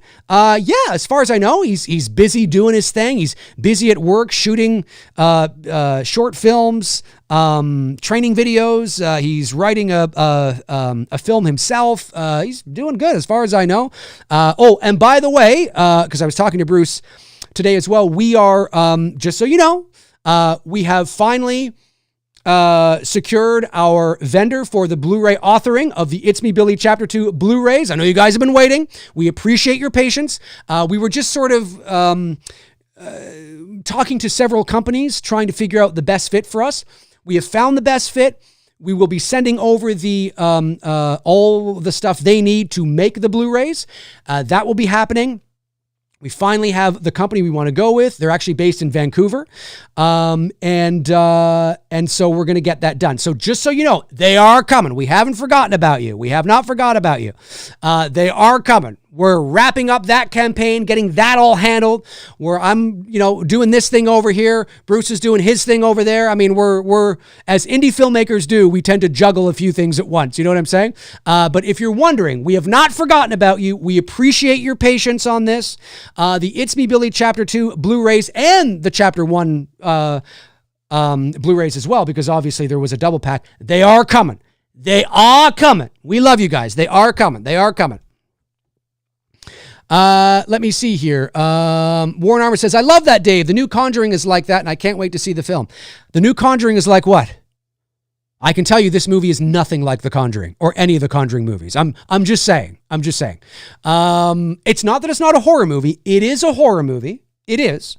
But it's not like there's no demons or demonic possessions or anything like that. So I just want to, But I think people are, listen, if you like psychological, elevated, supernatural horror that's got mood and atmosphere and suspense and scares and all that juicy stuff, if you like that stuff, and abandoned farmhouses and thunderstorms and lightning and rain and what's going on? What does it mean? What the fuck was that? What's going on? There's a mystery we got to figure out here. If you like that kind of stuff, well, then you're probably going to like The House on Port Robinson Road. But it's not just that, right? These aren't these stock archetypal college characters, right? I've created, I believe, a story that is more elevated, that's more mature, that treats my characters as real people, not like, the ditz, the blonde, the jock, it's not a slasher movie, right? And so it's a little more mature. And I like that. And like I said, it's like, again, not story-wise. Don't think of story, just tone. It's like the mood and the atmosphere and the tone of like movies like The Others, The Witch, Longlegs, The Night House. I don't mean in story. Those movies are nothing like The House on Port Robinson Road with story. But that feeling, right? Like I love horror movies. I don't know about you guys, but I love horror movies that when you watch them, even when there's nothing scary happening on screen, just the environment is scary. Just like the whole movie just feels eerie and creepy, even when nothing creepy is happening on screen. I love that. That's what I want with The House on Port Robinson Road. And of course, it's still college characters, so they still feel like real college kids. They're just not, there's no drugs going on. There's no, we got to have the drug scene or the sex scene. Has none of that. It's more mature. So it marries the mood and the atmosphere and the tone of films like that, right? With the more philosophical and existential emotional undercurrents, again, not in story, undercurrents with movies like Contact and Arrival, Denis Villeneuve's Arrival. I'm not saying my film is on the same level in terms of scope. I'm just trying to paint a picture of, so I take two familiar themes or two familiar elements, college age characters, abandoned farmhouse, and marry them together, but in something that's a little different that you don't quite see it done this way before. At least I don't think so. And so, and that's kind of cool. That's kind of interesting. And I've had a few people read the script and everybody's been like, this is really good. You know what I mean? And I'm not saying everybody's going to like it. I can't guarantee you're going to like the movie. I can't guarantee that. But I can guarantee I'm going to work my fucking ass off to make this movie come to life and deliver the best movie I possibly can. And it starts with this development funds campaign. That's where it starts. That's where it starts. And if you want to get in on it and help support me and help support the movie at the very beginning, the foundation of it, this is a great way to do it. This perk is $36 US, and you get to watch Halloween Kills. Again, you don't have to be, I don't mean on screen, but you'll be in the chat room, like how you are now, watching Halloween Kills and Rob Zombie's Halloween 2 with me. Halloween night, Friday, October 31st, 8 p.m. Eastern Standard Time. Halloween night. The bloodbath double feature. Why these two movies? Because according to online forums, they are the bloodiest, most violent of all the Halloween movies. So I thought that would be a fun thing to do. It's on the campaign right now. It's $50 Canadian, $36 US, about 26 or 27 pounds. I mean, very achievable. Especially if you live in the US, and most of my viewers, about 70% of my viewers are from the US. I think about 8 or 9% are from the UK, and then only like 4 or 5% of my viewers are from Canada. It's crazy, but it's true. So every little bit helps. Evil Alex says, will you and Bruce still do a feature-length cut of It's Me, Billy? Maybe do a perk for this campaign on a Blu-ray with a Billy cut? Not on this campaign, but... yes, Bruce and I still want to do a feature-length cut of the Billy film. We still want to do that for sure. That would just take... we can't just put the two films together. We have to open up a new timeline, marry the two projects, and then Greg has to go through and color correct again to match everything because now we're putting the two films together. And then I want to go through and do a pass of all the audio. Because obviously it's two different movies you're marrying together, so everything's got to look the same and sound the same. So there's work that has to be done on it. You don't just put the two films together and release it. There's work that has to be done on it in order for it to be release ready. But yes, we definitely want to do that. I'm very excited about doing that. I think it'd be awesome. Anthony Bazzuto says, Dave, do you plan on filming on location? If all funding is a success, of course. Great question. I love on location. Now, mind you, I've only shot 2 movies in my life. Well, no, I guess if you include that, because some people like to include The Intruder from 2011. And I love when people include that because I'm still very proud of it.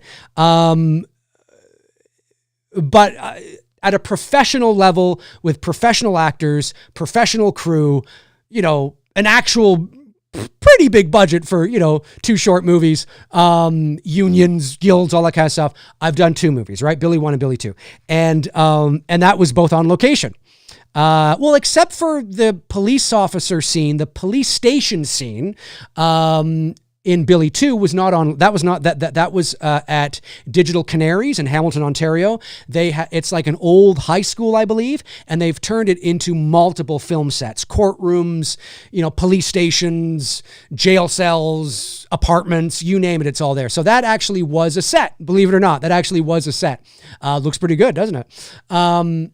But there's something about shooting on location I love. And so I would love to shoot on location, but here's the thing. So the real house to the house on Port Robinson Road, the real house, right? This house right there. There we go.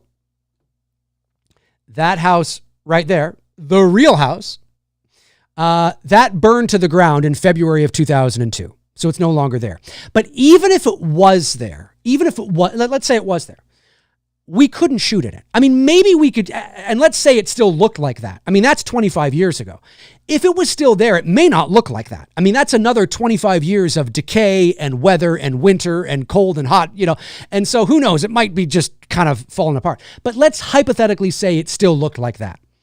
Now we might be able to shoot exteriors, right? All the outside stuff, maybe, depending on the vegetation, depending on the overgrowth, depending on how accessible it was to film crew and lights and generators and, all that kind of stuff, maybe. But we couldn't shoot inside. We couldn't shoot inside because it wouldn't be, for health and safety, and I can't bring a professional crew and actors into a set that is dangerous. So it is more likely we're going to have to rebuild this house. And the interiors, or a house like it, the interiors will be built on a soundstage. And when you get to, and that might cost like $500,000, or $400,000, right? Because then you get to actually build a house that looks like it's falling apart, that looks like it's decaying, but it's not. It's very safe, and you build it bigger so you can get lights in there and camera crew in there, and because I mean, you know, a airy, you know, 35 or a, you know, airy mini, or, you know, I mean, on a jib, on track. I mean, that the weight of that is crazy. We had to be mindful of that when we were shooting in the attic in the Billy home. Okay, like how many people are going to be up here? We got dolly track up here. We got a jib up here. We got, you know, the camera crew up here. I mean, this is an old home in an attic. You know, you've got to be careful. You got to mind that. You know, you got to be mindful of that stuff. So even if this house existed, we couldn't use the interiors of this house. We couldn't do it unless you spent the money to renovate the whole house. Maybe. I mean, maybe you do that, but then you'd have to buy the house from the owners and the property, and it's a whole thing. So off the top of my head, since this house is gone, it's probably something that we rebuild. Maybe we do shoot on location, and we shoot exteriors and interiors on location. But it's a set. The whole thing is a set, like what they did with the It House, right? That was a set. They do that all the time, but you need the money to do that. And my ballpark figure, which is the reason why I want to hire a line producer who can give me actuals instead of just ballpark. But to rebuild a house like this, depending on the size of the house, the square feet, the footage, the levels, you know, the weathering, the hiring the art department, and I mean, you know, the builders and the carpenters, and, you know, I mean, it's a whole thing, right? Might cost me $400,000 or $500,000. And so, and you haven't shot anything yet, right? So, you know, there's a lot of stuff that goes into it. It's a big film. These are not the Billy films. This is a big film. I mean, big in the eyes of compared to the Billy films. I mean, it's not Star Wars, you know, it's not Superman, but it is legit. Anyway, let me just scroll back up. Thank you. Oh, we've gone up again. Amazing. I love to see it. We've gone up again. I wonder if we can get to 4,300 by the end of the stream. I wonder if we can. Let me see who that was. Who was that sexy son of a bitch? Here we go. It was, ladies and gentlemen, Zachary Williams. Zachary Williams comes in hard with the Bloodbath double feature. Amazing. That's three. So now we're sitting at 5. Amazing. Thank you, Zachary. Thank you to Zachary. Thank you to Jonathan. Thank you to James. Thank you to William Caruso and Angel. Oh, I see what he did there. Angel Davila. Thank you to you. Oh, no, that was just a donation, but nonetheless. Oh, no, excuse me, a social media thank you, but nonetheless, thank you for that. Maybe it's just 4. Is it just 4? Maybe it's just 4 I have. 1, 2, 3. Maybe it's just 4. I thought I was up to 5, but maybe it's just 4. But thank you very much for everybody who's picked up the Bloodbath double feature. It's going to be a fun Halloween night, guys. Again, Halloween night. Friday night. You don't have to get up for work in the morning. I mean, maybe you do if you work weekends, but maybe not. Or you know what? Take the day off. Do it. Take the day off and stay up with me. But you know what? I mean, it's going to be fun. Friday night, you know, Halloween on Friday nights are always fun because it's Friday night, it's the weekend. You know what I mean? 8 p.m. Eastern, watching Rob Zombie's Halloween 2, watching Halloween Kills. We'll have to figure out which one we want to watch first. Do we watch Halloween Kills first? Watch Halloween 2 first? Am I going to have a surprise guest on? You never know. Will we be having so much fun that we just watch another one? I don't know. Anything's possible. I'm just saying. I'm not guaranteeing it. I'm just saying anything's possible. Last Halloween, I did watch Halloween 1, 2, and 4. Last Halloween. That was epic. That was like a 6.5, 7-hour stream. Yes, Zachary, I saw that, man. Thank you so much. And we're up to 21% now, which is great. Just awesome stuff. Awesome stuff. Aaron says, Dave, even with the house gone, would you consider going to the location for a special feature a la Horror's Hallowed Grounds? Ooh, I see what you're saying. I know you probably have to wear protective attire due to overgrowth and ticks. Yes. Well, you know what? Maybe not if I went in the fall or if I went in the dead of winter, but with no snow, right? Say it's like December 10th or something. It's really cold, but there's no snow. But I couldn't go now. No, the overgrowth would just be insane. The overgrowth would be crazy. It would just be crazy. And I couldn't go. But I'm not against doing that. Maybe maybe in November. Hey, guys, it's the 25th year anniversary of the experience this year. I know that doesn't mean much to you, but for me, it's the 25th year anniversary. It's 2025. This happened in November 2000. I mean, maybe I go out there this November, and see what's left. I mean, I know what's left. Nothing. Well, that car might still be out there. Oh, dude, that car might still be out there. Everyone's like, what car? This car right there. That car might still be out there. And no, before anybody asks, no, that car does not. That car or a car does not factor into the story at all. This is part of the real story. But that's a photograph as well that I took. It almost looks like a professional photo, but it's not. It was taken with like a Walmart digital camera. Excuse me, a Walmart disposable camera. Do you remember those disposable cameras? Anyways, the Port Robinson Road street sign, that's pretty cool. Who doesn't want that? An aluminum novelty Port Robinson Road street sign signed by me. Again, Canadian dollars. That's cheaper for you in the States. There's only 20 of these available. I think that's cool.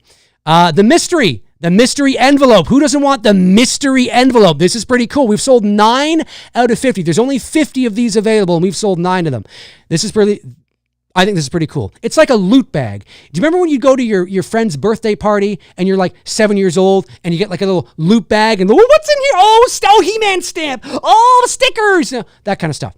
Well, not a He-Man stamp, but I just mean, it's that kind of thing.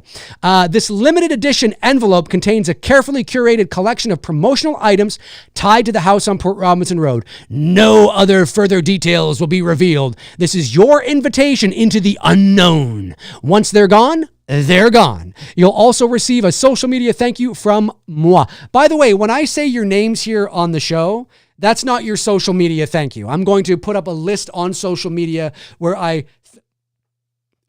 thank you properly. So don't confuse. I just like giving people shout outs who donate while we're live. But don't think that's it. No, your name's going up on lights. But people seem to like that one, which is pretty cool. And it's going to be cool. It's going to be really cool. And then of course, the November files there. Oh man. The stuff, I'm telling you, the stuff you're going to, if you like that kind of shit, you're going to want it. I'm just saying. I have opened up the vault. And so I have a lot of stuff I have to sift through. And then, of course, 4. There we go. 4 out of 100. 4 out of 100. Bloodbath double feature. We've got that. We've got to sell that out, right? Maybe I need to do a Halloween stream, a Halloween show. Because maybe there's a lot of Halloween fans that aren't watching this show right now. But there's still 85 people in here, which is awesome. You guys are amazing. Signed poster, 11 by 17. They're not the 24 by 36 official one sheets that you would get like on the Billy campaign, because again, these are concept posters and this is a development campaign. So I wanted to kind of make sure that the price point fit and felt like a good spot. This is cool. Obviously that's with the tagline. They say it's the place where the dead speak, with the house on it, signed by me. The other concept poster, signed by me. T-shirt, of course, another T-shirt. The same concept posters, but not signed. So if you don't want it signed, you can just get them not signed as well. And of course, just a social media thank you, which is awesome too. And by the way, no matter what tier you pick up, you will always get a social media thank you. So yeah, cool stuff indeed. Cool stuff indeed, man. I'm telling you, I'm very excited. 4 days in and 21%. That's pretty fucking good, if I do say so myself. Let me see here. Have I missed anything? Let me see here. Evil Alex says, an old dusty He-Man figure found in the actual house. $1,000 Canadian dollar per. Could you imagine? This is actual tap water. Well, it wouldn't be tap water, it'd be well water. Because there's that's another thing too. To piggyback again off of Aaron's question about going out there, you got to be careful because the house was built in the 1860s or the 1870s. And so there's wells out there. I don't think they've been covered up. So you've got to be careful you don't fall into one. There's at least two that I can think of. And I know about where they are too. Of course, with the house gone, your perception and your geography is a little off because you don't know, like, well, I think the house was around here. And if the house was still standing, I could tell you, well, there's a well over here and there's a well out back. But you got to be careful if it's just rubble. And if the rubble is sort of seeped into the earth and there's not much left, you got to be careful you don't fall down a well. That's a whole other thing there too. Brandon Collins, I don't know if this is a joke or not. Does Sir John Beverly Robinson figure into the story at all? No, I don't know who Sir John Beverly Robinson is. But no, they do not figure into the story. But you also might be being tongue-in-cheek about that.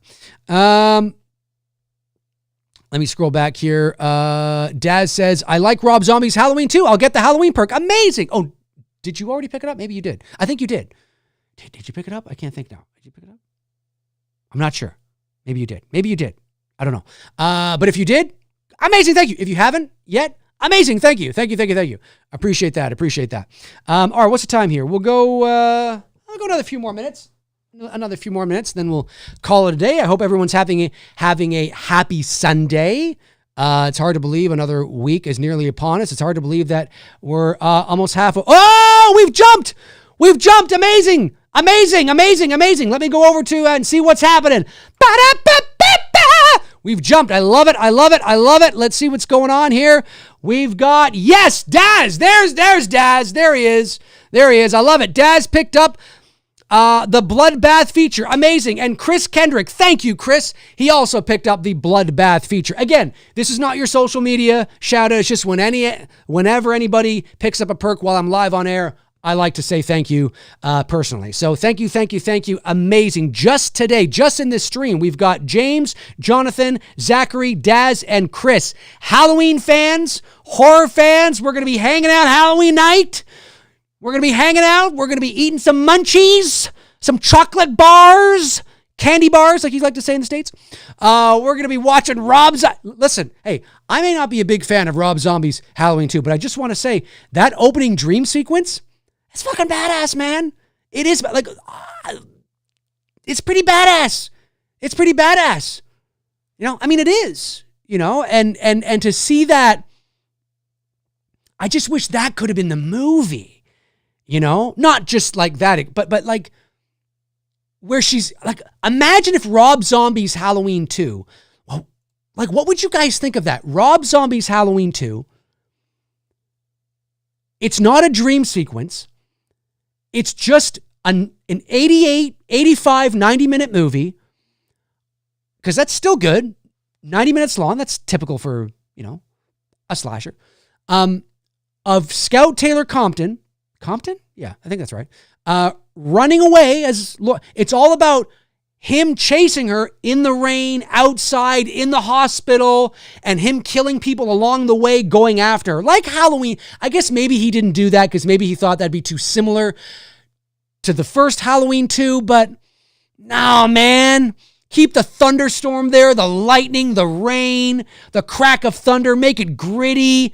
I mean, yeah, maybe it's similar in the sense that she's being chased by him in the hospital, but it's grittier, it's more violent and visceral. You play into the weather, she's inside, she's outside, she thinks she's getting away, and I mean, man, that I would have loved to have seen that. And we'll, there's no doubt we're going to talk about it on that night. For sure.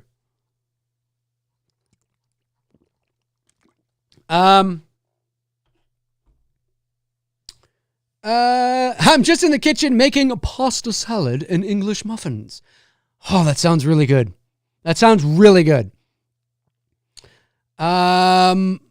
Scared Straight Production says, Dave just got here. I don't know if you've talked about it yet, but I think the new Jason, I have. Oh yeah. No, we did. I think the new Jason in the TV series will be only in the pilot episode. Ooh, maybe scattered flashbacks. Okay, interesting. Maybe. I kind of like what you're saying there. Okay, yeah, maybe. You could be right.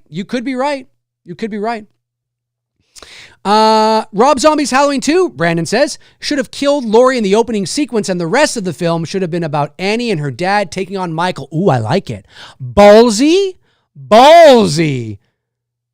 but I like it. I like it. Risky. I'm the studio executive. Brandon's come to me with this idea, and I go,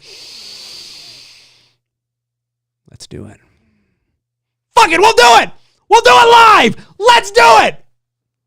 That would have been really cool, actually. And you want to know why people probably feel that way? Because people often, and it is Rob Zombie's Halloween. Oh, maybe I'm getting it mixed up. Is it Rob Zombie's Halloween 1 or Halloween 2 when we see that Annie's like on death's door, Danielle Harris, and Brad Dourif is like really emotional and he's trying to pick her up and all that. Is that Rob Zombie's Halloween 2 or 1? I can't remember. If it's 2, yeah. People often refer to Dourif's performance as really solid, and yeah, I mean, it is, in the confines of the movie that it is. I kind of like that idea. That would have been interesting. See, these are the things, folks. These are the things we're going to be talking about on Halloween night. You know what I'm saying? And there's going to be a lot of stuff we're going to be talking about in regards to Halloween Kills Halloween night. I'm just saying. You may want to get in on this, folks. There it is. The perk is on the campaign. It's on the campaign. I'm just going to put the link in the chat room. I've just put the link in the chat room again. I should have pinned it, actually. Actually, let me do that right now. I'm going to pin this to the top of the chat room. That's the link to the Indiegogo campaign. This is happening. This is $50 Canadian, about $36 US. Great price point. About 26, 27 pounds in the UK. I mean, a private live stream with me, Halloween night, Friday, October 31st, 2025, 8 p.m. Eastern Standard Time. We're going to watch Halloween Kills and Rob Zombie's Halloween 2, limited to 100 people. This is going to be awesome. The Bloodbath double feature. I chose these two because some people have said, why not Halloween 18 and Halloween Kills? Why not Rob Zombie's Halloween 1 and Rob Zombie's Halloween 2? And it's only because I just Googled what are the two most violent, bloodiest Halloween movies, and they said that it was Halloween Kills and Rob Zombie's Halloween 2. So that's why we're watching them. It'll be fun. A lot of death, carnage, and destruction will be happening, folks. A lot of death, carnage, and destruction. Brandon says that's both, actually. The difference is that she dies in the second. Ah, okay. Well, then there you have it. There you have it. Yeah, get in on that, folks. I'd love... It's limited to 100 people, and I'm confident that we could, if we can't sell it, not today, we don't have to sell it out today, but if we can't sell it out at all, then I'm hoping we can at least get to half, at least to 50, which I think would be cool. All right. Did I miss any super chats at all? I don't think I have. No, because not a lot have come in because we've been yapping about the campaign and talking about Jason and the kid. The kid. He's a cute kid. You know what? You might be right, Scared Straight Productions. I think it was you that said that maybe he'll just be in the pilot episode. You might be right. It's entirely possible. Chester Franklin Jr. says, the ending of 2007, she shoots Michael, but she dies in 2. Spoiler! No, I'm just kidding. Kidding. Is Port Robinson Road a Blair Witch reboot? Port Robinson Road has absolutely, unequivocally nothing to do with the Blair Witch Project. The house on Port Robinson Road is not a found footage film. It's not a found footage film at all. It has nothing to do with Blair Witch. It's not a found footage movie at all. I admit that maybe some of the stuff I've been marketing and talking about has led people to believe that this is going to be a found footage movie. It's not. It's full on live action, not live action as in, guns and I just mean it's hiring actors. It's a full on narrative film. It's not found footage at all. Now, the November Files is more found footage like because it's the real story behind the story. So if you go to the Indiegogo campaign and you want to pick up some of the November Files perks, yeah, that'll feel a little more found footagey to you because you're looking at the real photographs, you're listening to the real audio, you're looking at the real video. You know what I mean? But the movie itself, The House on Port Robinson Road, is not a found footage movie. Has nothing to do with found footage at all.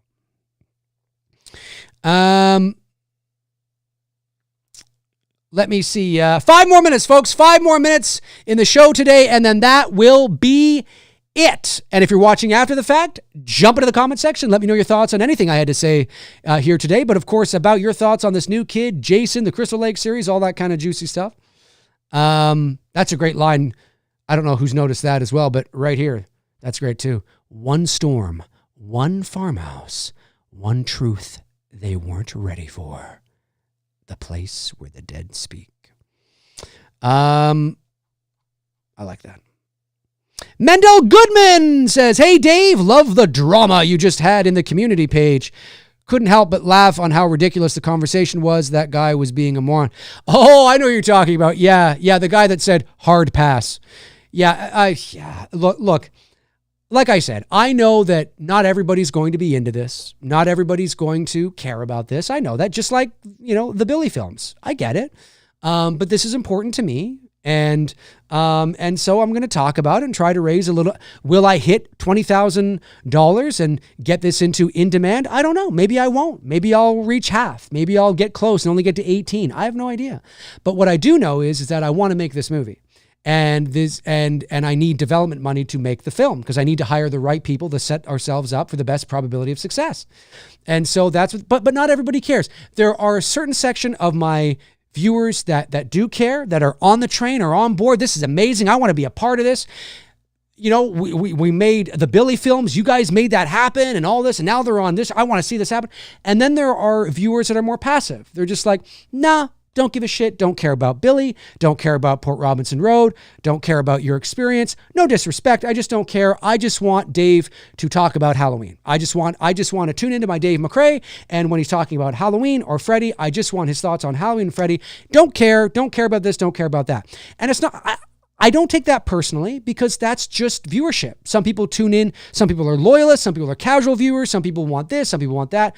Some people don't like when things feel out of sync. They like routine. Viewers like routine. And they don't like things, when things change.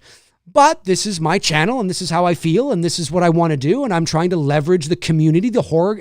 I mean, it's not like I'm asking people to help me make some sort of, comedy. I mean, this is a horror film, that I think a lot of people are really going to like, inspired by true events from my second year of college. It's pretty cool. Like, I know I haven't let a lot of people, like, a lot of stuff out about it, but that's because I'm just trying to, not spoil anything. But the guy, I made a post about this perk here, the bloodbath perk, and somebody commented and just said hard pass. And I went back and forth with him a little bit, just saying, you basically just saying, you're being a little performative. You don't need to. I mean, I don't go into a store and announce I'm not going to buy anything in the store. I just don't go into the store. So if you're not into it, you don't like it, you don't care about it, you don't have to announce you don't care about it. You can just not donate and never say a thing. And when you see my posts about the film, you just scroll on by. You know what I mean? Because saying hard pass, although he tried to say it wasn't, he was backpedaling saying, no, I wasn't doing that. This is, it's how I communicate. No, it was performative. It was your way of saying hard pass. Like, I need people to know that, I'm not into this shit. I don't need to know that you're not. I couldn't care less. If you're not into it, I don't care. I hope that you're into it, but everybody who's not into it, that's okay. I don't take it personally. You just scroll by, like how when I'm scrolling by or I see something I don't care, I just keep on scrolling, man. The only thing I will say is that if you are a viewer of mine who has appreciated the 8 years of free content I've produced, and you really value, the community and the channel and all that, if you really value what I have to say or the work that we've built here together, all I ask is, a great way to say thanks is to pick up a perk. It doesn't have to be the November Files top tier. It can be a poster. It can be a t-shirt, or you just donate, because the donations are tied to no perks. So I don't have to get your address. I don't have to send you anything. You don't have to get something from me in the mail. God, you don't need it. You just like, you know what? Here's $40. Donate to the campaign. Thanks, Dave. Good luck. That's it. Because there are some people that do that too. Right? You know what I mean?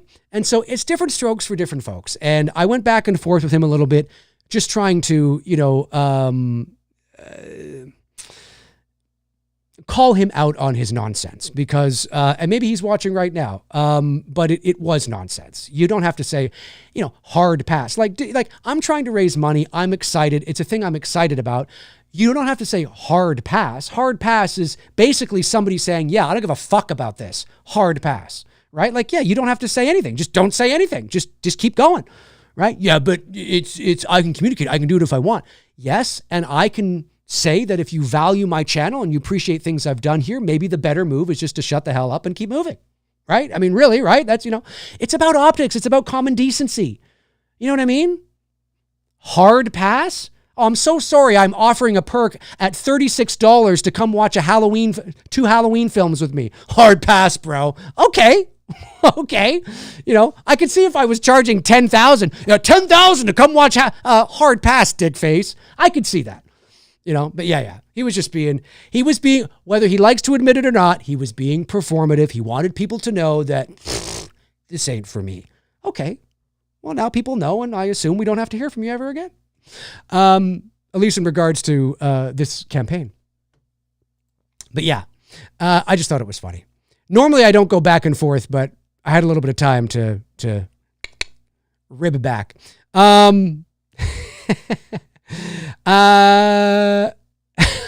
Flick Symmetry says, yep, there's always some with a big mouth. In my career, they usually go face down at some point. It's true. Like, it's just, you don't have to, if you value obviously you watch me, right? You watch me. So you must value my channel in some way. You must appreciate the content I put out in some manner.